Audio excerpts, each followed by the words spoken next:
خیال و فکر کا موسم حسین رکھتے ہیں، خیال و فکر کا موسم حسین رکھتے ہیں، ملے گی وادی جنت یقین رکھتے ہیں، اور دل کے ہر ایک شیر پر پیسہ نکلنے لگتا ہے، ارے یہ اے ٹی ایم سے بھی اچھی مشین رکھتے ہیں، دل کے ہر ایک شیر پر پیسہ نکلنے لگتا ہے۔ ماشاءاللہ بہت اچھا انداز میں بڑا سماج کر رہے ہیں دوستوں کہ حال کیسا ہے، مزاج کیسا ہے، کل تو کل تھا بتاؤ آج کیسا ہے۔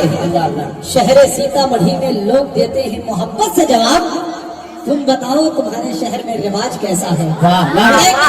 دونوں ہاتھوں کو اٹھائیے کہیے سبحان اللہ۔ ایک شعر میں وقت رحمانی آپ کے بیچ حاضر کرنے کی کوشش کرنا ہے، دل صاحب کی موجودگی حضرت مولانا عبداللہ سالم جو انٹرنیشنل خطیب الحمدللہ پورے ملک ہندوستان میں جن کی خطابت کا ڈنکا بجتا ہے کہ خلوص و پیار کے جذبوں کو عام کرنے لگو، خلوص و پیار کے جذبوں کو عام کرنے لگو کہ دشمنوں کے دلوں پہ قیام کرنے لگو، اور سنو غرور سے بچنے کا ایک طریقہ ہے، غریب لوگوں کو پہلے سلام کرنے لگو۔ سنو غرور سے بچنے کا ایک طریقہ ہے، غریب لوگوں کو پہلے سلام کرنے لگو۔ دل صاحب کی شاعری اور نعمت اللہ رحمانی آپ کے بھی شعر حاضر کرنا ہے کہ ذکر اور فکر کے لمحات سے خوشبو آئی۔ پہلی مرتبہ دل صاحب کی موجودگی میں شعر پڑھ رہا ہوں کہ ذکر اور فکر کے لمحات سے خوشبو آئی، آقا آپ کی بات پہ ہر بات سے خوشبو آئی۔ یہ معجزہ ہے یا کرشمہ یا کرامت ہے کوئی، میں نے قرآن چھوا ہاتھ سے خوشبو آئی۔ بھائی ماشاءاللہ ماشاءاللہ حضرت مولانا ثناء اللہ صاحب بیٹھے ہوئے ہیں، ثناء اللہ رحمانی صاحب کی دعا لیتے ہوئے آج کی اس اسٹیج پر مقدس علماء کرام کا ایک عظیم الشان قافلہ موجود ہے، با اخلاق مؤدب مہذب تہذیب یافتہ لوگ بیٹھے ہیں، یہ پڑھے پڑھائے لوگ ہیں، یہ سنے سنائے لوگ ہیں، یہ ہماری پشت پناہی کے لیے آتے ہیں، ہمارے کمزور بازوؤں کو تقویت دینے کے لیے آتے ہیں۔ سننے کے موڈ میں ہے ہاتھ اٹھائیے، کتنے حضرات نہیں سنیں گے؟ ماشاءاللہ اب جتنے حضرات سنیں گے دونوں ہاتھوں کو اٹھائیے اور نبی کے نام پر کہہ دیجیے مطلب کہ سبحان اللہ۔ کسی کے اور فکر کے لمحات سے خوشبو آئی، آقا آپ کی بات پہ ہر بات سے خوشبو آئی، یہ معجزہ ہے یا کرشمہ یا کرامت ہے کوئی، میں نے قرآن چھوا ہاتھ سے خوشبو آئی، اور اپنے جذبے کی صداقت پہ یقین ہونے لگا، اپنے جذبے کی صداقت پہ یقین ہونے لگا، میں نے جب نعت پڑھی نعت سے خوشبو آئی۔ کیا کہہ گئے جی؟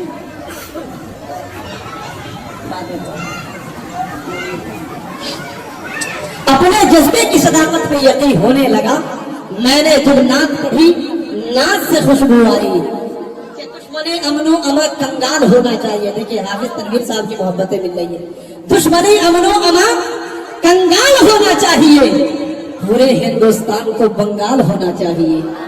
دشمن امن و امان جو حال ہے یہاں کا وہی حال دیکھ کر، ہر شخص کو یہاں خوشحال دیکھ کر، کولکاتہ کی مٹی میں ہے پیار کی خوشبو، ارے دل خوش ہو گیا ہے میرا بنگال دیکھ کر، کولکاتہ کی مٹی میں ہے پیار کی خوشبو۔ اب آئیے دوستوں، کچھ لوگ اپنی پہچان آپ ہوا کرتے ہیں، ان کا تعارف ان کا کلام ہوتا ہے، ان کی تعریف ان کی تقریر ہوتی ہے، ان کی صلاحیت کا اندازہ ان کے گفتگو ہی سے ہو جاتا ہے۔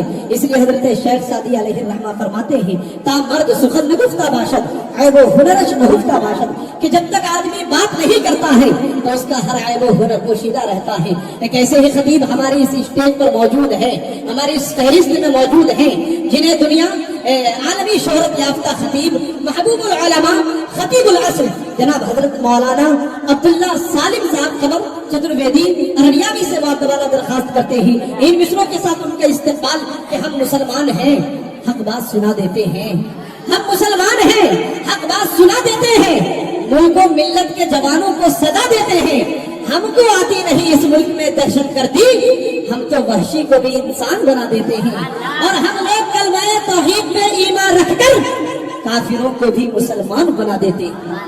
السلام علیکم ورحمۃ اللہ وبرکاتہ۔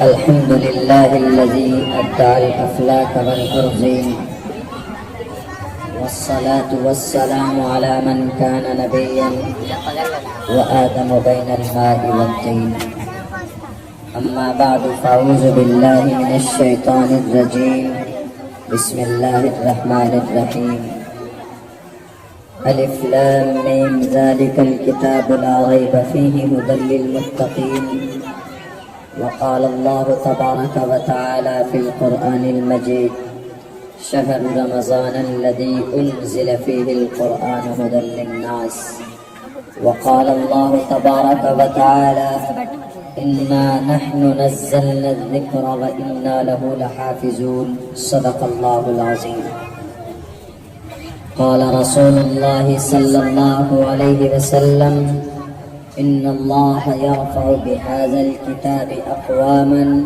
ويضع به الآخرين وقال النبي صلى الله عليه وسلم خيركم من تعلم القرآن وعلمه أو كما قال النبي عليه الصلاة والسلام. All compliments, all physical prayer, all monetary worship are for Allah. Peace be upon you, O Prophet. Allah's mercy and blessings, peace be upon us, and righteous slaves of Allah subhanahu wa ta'ala. I bear witness that no one is worthy except of Allah subhanahu wa ta'ala. In the name of Allah, the most gracious, the most merciful, my Lord, expand me my breast is my task for me. Remove the impediment from my speech so they may understand what I say.